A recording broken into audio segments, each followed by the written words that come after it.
le point commun de tous ces partis politiques finalement d'extrême droite est justement la volonté de dédiaboliser et de refuser l'étiquette d'extrême droite. Ils jouent énormément sur les mots. Je cite notamment ce qui a été fait par l'UKIP. C'est un parti en fait au Royaume-Uni qui se dit libertaire et qui, au nom de la liberté, en fait, attaque tout ce qui ressentent finalement comme un empiètement de l'espace public, et notamment par les musulmans, puisque c'est un peu le bouc émissaire à l'heure actuelle de tous les maux des sociétés, enfin en Europe.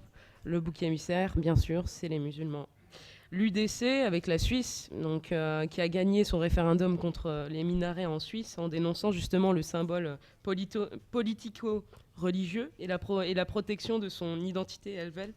En Norvège, 2 ans après l'horrible attentat commis par le fondamentaliste chrétien Breivik, le Parti du Progrès, le FRP, une formation bien sûr populiste et anti-immigrée, est entrée au gouvernement après 30 ans ou 40 ans d'existence. C'est quand même hallucinant.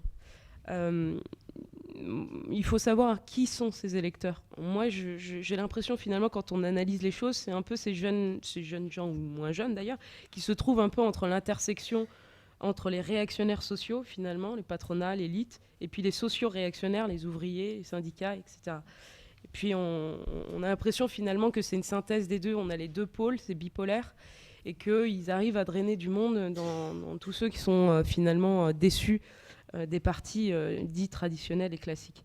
Ils se disent contre le patronat, alors qu'ils sont eux-mêmes patrons, enfin je parle pour le FN, en France. Ils manipulent sans cesse l'opinion publique en utilisant le bouc émissaire, le fameux aujourd'hui bouc émissaire qui est le musulman immigré ou encore votre voisin rome. Et au lieu de se contenter de dire simplement la vérité aux gens, notamment en tapant sur les réelles raisons de la crise comme la finance internationale, qui elle n'est pas palpable et qui n'est pas comprise par tous finalement, ils préfèrent dire que la cause des maux de notre société c'est l'autre, comme je le disais, notre voisin.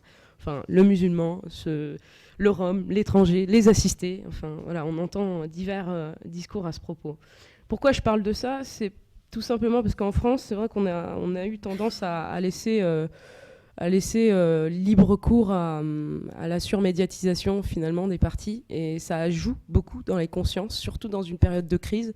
Finalement, les discours simplistes, le bouc émissaire qui est plutôt palpable, ça parle quand même à une tranche de la population qui se sent démunie de tout et qui est parfois complètement finalement pas soutenue par les politiques actuelles.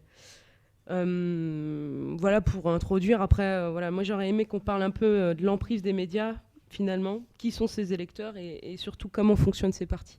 Ce sera intéressant de comprendre ça. Merci. Merci.